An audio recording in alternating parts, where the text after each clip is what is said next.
मैं सुमन कुमारी मध्य विद्यालय जामगुड़िया की सहायक शिक्षिका हूँ और मुझे 4 दिवसीय SHW में HW के रूप में ट्रेनिंग करने के लिए यहाँ भेजा गया। कल तीसरा दिन था, उसका प्रतिवेदन करने का मुझे आज अवसर मिला है। कल प्रतिवेदन में हमें 2 मॉड्यूलों पर चर्चा की गई। इसके अलावा कुछ सामाजिक बुराइयों से अवगत कराया गया, जिसमें पहला मॉड्यूल 3 था जो हिंसा और चोट के खिलाफ सुरक्षा से जुड़ा हुआ था, जिसमें हमें बताया गया कि हिंसा कितने तरह की होती है और कैसी होती है, घरेलू होती है, मानसिक होती है, शारीरिक होती है, और कौन से बच्चे, चूँकि हम लोग बच्चों से रिलेटेड ये कर रहे हैं प्रोग्राम, तो कौन से बच्चे इससे प्रभावित होते हैं वो भी बताया गया। जो कम आत्मविश्वासी होते हैं, बेघर होते हैं, सड़कों पे जो रहते हैं, अनाथ होते हैं, या जिनके पेरेंट्स बिजी होते हैं, वर्क में इतने बिजी होते हैं कि अपने बच्चों पर ध्यान नहीं दे पाते हैं। इसके अलावा ये भी बताया गया कि जो बच्चे इसके शिकार होते हैं उनको कैसा फील होता है, वो समाज से किस तरीके से भागते हैं, उनको उदासी आती है, भ्रम की स्थिति बनी रहती है, हर चीज़ों से डरते हैं, सदमे का शिकार हो जाते हैं। साथ ही ये भी हमें इसमें बताया गया कि हिंसा कहाँ कहाँ हो सकती है। स्कूल में हो सकता है, रास्ते में हो सकता है कि अगर आपके घर में कोई है तो वहाँ भी हो सकता है, सोसाइटी में हो सकता है, आस पड़ोस में हो सकता है।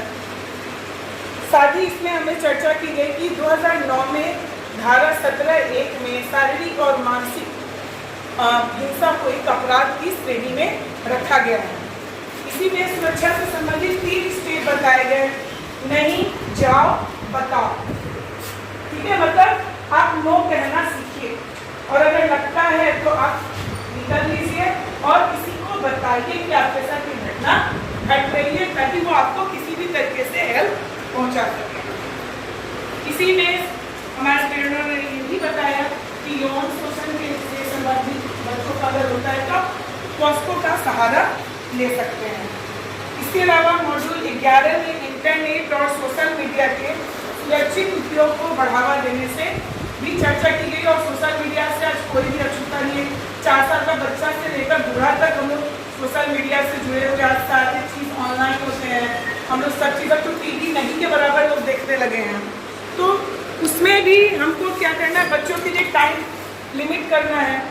सोशल मीडिया का कुछ हार्म भी है, तो हमको इतना अवेयरनेस रखना है कि उसके कौन से ऐप सेफ हैं, कहाँ पे हम सेफ सर्च के द्वारा कुछ चीज़ों को डिलीट कर सकते हैं, कुछ चीज़ों को बच्चों को देखने से रोक सकते हैं। इसके अलावा दो सामाजिक बुराइयों पर चर्चा की गई, जिसमें पहला था मानव तस्करी, जिसमें आपको मानव अंगों का व्यापार, फिर बच्चों का व्यापार, औरतों का व्यापार, उस पर चर्चा की गई।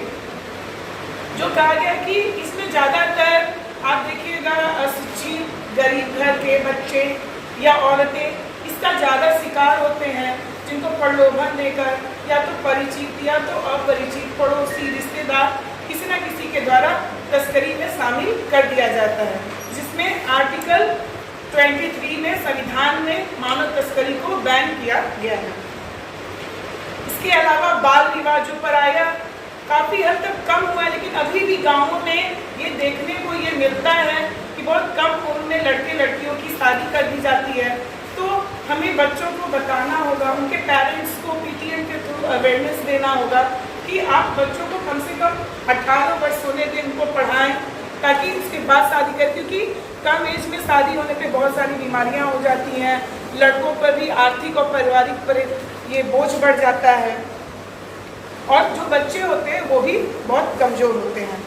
इसी में बताया गया कि जो मतलब हर ब्लॉक में जो वीडियो होते हैं उनको बाल विवाह निषेध अधिकारी के रूप में नामित किया गया है।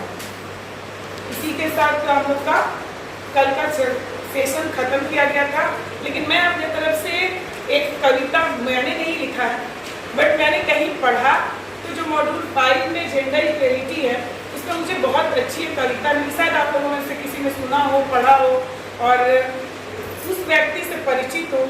आप लोगों ने अभिनेत्री दिव्या दत्ता के बारे में सुना ही होगा, उनके भाई ने लिखा है, डॉक्टर राहुल दत्ता ने, और मुझे अच्छा लगा तो मैं आप लोग के सामने वो शेयर करना चाहती हूँ। हम एक ही हैं तो अपने बराबर कर दो ना, नैपी जब मैं बदलती हूँ तो दूध की बोतल भर दो ना।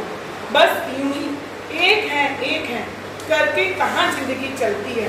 कभी तुम भी सर दबा दो, मेरी एक भी कमियां खलती है। जब मैं भी ऑफिस जाती हूँ, तुम भी घर संवार दो ना। तुमने कहा था हम एक ही हैं, तो अपने बराबर कर दो ना। मत करो वादे जन्मों के, इस पल की खुशी की वजह दो ना। कभी बाजारों से ध्यान हटे तो मकान को भी घर कर दो ना। आओ पास बैठो, कुछ बातें करे, कभी दिल के जख्म भी भर दो ना। क्यों कहना भी पड़ता है, यह तुम एहसासों को समझो ना। तुमने कहा था हम एक ही हैं, तो अपने बराबर कर दो ना। तुम क्रिकेट भी अपनी देखो और मैं सीरियल अपना लगाऊंगी।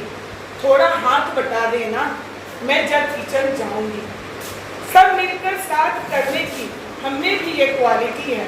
हम साथ खड़े हैं, एक दूसरे के हर ही जेंडर इक्वालिटी है। तुम भी नए से हो जाओ अब, और नई सी मुझे भी उम्र दो ना।